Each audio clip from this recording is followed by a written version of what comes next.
Welcome to Narrations, where we bring the magic of movies to life, one story at a time. Let's step into a story about heartbreak, healing, and the unexpected places love finds us. This is The Holiday, 2006, a romantic tale that reminds us that sometimes, all we need is a change of scenery to change our lives. It begins with a woman in love, hopelessly, foolishly, heartbreakingly in love. Iris Simpkins, played by the incomparable Kate Winslet, is a London journalist who's been in love with the same man for years, Jasper Bloom. She knows he's wrong for her, selfish, manipulative, and charming in that destructive way, but she can't seem to let go. When her office throws a Christmas party, Iris arrives glowing, secretly hoping Jasper might finally see her. He does see her, but not the way she wants. He's just announced his engagement to another woman. The world goes silent. The lights blur. That one smile she's been chasing for years suddenly feels like the cruelest thing in the room. She walks home through the freezing London streets, her tears blending with snow, her heart cracking quietly under the weight of unspoken love. Across the ocean, in sunny Los Angeles, another woman is breaking down in her own way. Amanda Woods, played by Cameron Diaz, is a powerhouse, the kind of woman who edits movie trailers for a living, owns a mansion, and commands every room she walks into. But when it comes to love, she's just as lost as Iris. Her boyfriend Ethan, played by Edward Burns, has been cheating on her. Their confrontation is explosive. She screams, he gaslights, she kicks him out, and then she breaks down completely, alone in her mansion, realizing she's built her entire life around everything but love. Two women. Two heartbreaks. One holiday season. And somewhere, in the stillness of winter night, both decide to do something completely mad. Iris, sleepless and desperate for escape, logs onto a home exchange website, a platform for swapping houses across the globe.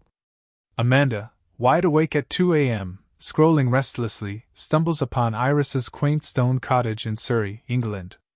It's like something out of a dream. Ivy climbing the walls, snow resting gently on the roof, cozy lights glowing through frosted windows. Within minutes, they connect online, chat awkwardly, and agree to swap homes for 2 weeks. No questions asked? No plans? Just change. Amanda lands in England first. Jet-lagged, exhausted, and entirely unprepared for countryside life.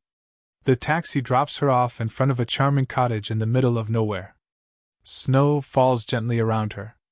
There's silence, real, deafening silence.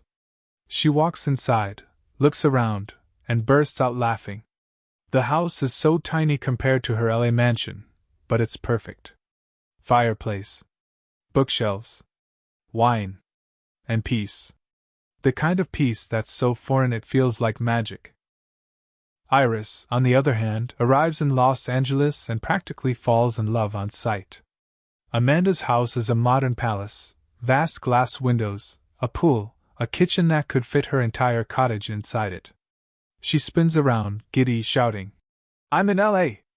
And for the first time in ages, she feels free, free from Jasper, free from London, free from the ache that's defined her for too long. The film unfolds like a split-screen dream, two women, oceans apart, learning to breathe again. But of course, love has a funny way of finding you when you're not looking. In the quiet of an English night, a knock sounds at Amanda's door. Standing there, slightly drunk, charming, and utterly lost, is Graham, played by Jude Law, Iris's brother. He's handsome in that old-fashioned, messy kind of way, the kind that doesn't need effort to be perfect. He's surprised to see a stranger in his sister's cottage, but the confusion quickly turns into curiosity. Amanda invites him in, they share wine, awkward laughter, and one of those spontaneous moments that feel both wrong and right at the same time. The night turns into morning, and though both promise it's just a fling, there's something undeniable between them. Meanwhile, back in LA, Iris finds herself befriending an elderly neighbor, Arthur Abbott, played by Eli Wallach, a retired screenwriter from Hollywood's golden age. Arthur is witty, warm, and wise, with eyes that have seen both triumph and loneliness. He becomes Iris's unlikely anchor, gently pushing her to see her own worth. Over tea and long talks, he teaches her about leading ladies and best friends, and how sometimes women like Iris forget they're supposed to be the main character of their own lives. And then there's Miles, played by Jack Black, a film composer with a goofy smile and a heart too big for this world. He's kind, self-deprecating, and endlessly funny. Their friendship begins with laughter but quietly grows into something deeper, the kind of love built on understanding, not desperation. As days pass, Amanda and Graham's connection deepens. She learns that Graham is a widowed father of 2 little girls, Sophie and Olivia, who melt her heart instantly. He's not the playboy she imagined, but a man trying to hold his family together with warmth and bedtime stories. Their scenes together feel like winter wrapped in candlelight, honest, tender, and quietly passionate. Back in California, Iris starts to change too. She stops checking her phone for Jasper's messages. She dances around Amanda's massive house in her pajamas, singing along to music, feeling alive again. Miles helps her fix Arthur's old VHS tapes, and slowly, their laughter becomes a language of its own.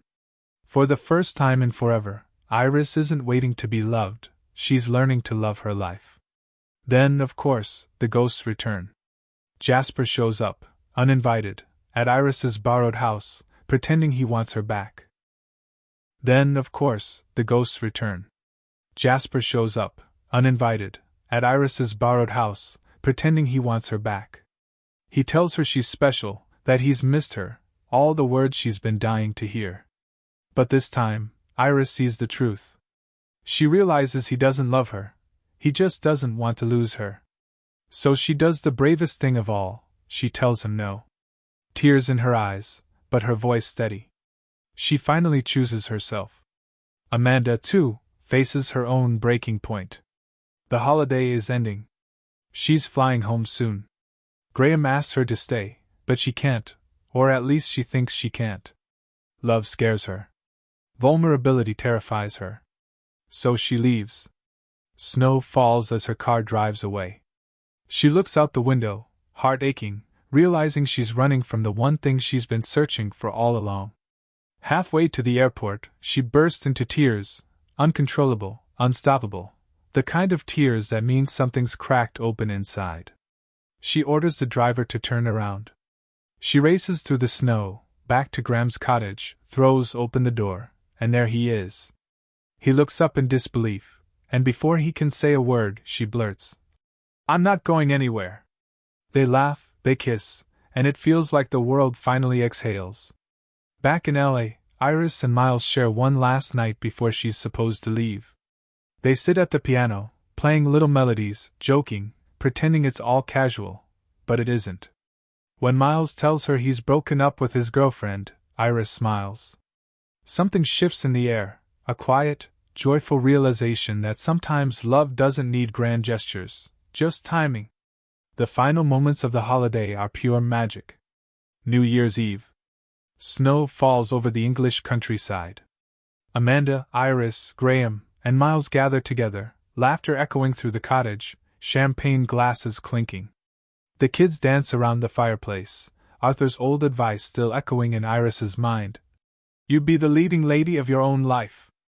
And for once, she truly is. The holiday is more than a romantic comedy. It's a warm hug of a movie, a reminder that love doesn't always come where you expect it, but it always arrives when you're ready for it. Director Nancy Meyers fills every scene with light, both literal and emotional, showing us that sometimes, the best gifts aren't under a tree, but hidden inside second chances. So if you ever find yourself lost, lonely, or needing a reset, maybe it's time for your own holiday. And when you do, remember, home isn't a place. It's a feeling. Thanks for watching Narrations. If you enjoyed this journey through the holiday, 2006, don't forget to like, share, and subscribe for more cinematic stories that warm your heart and light your soul.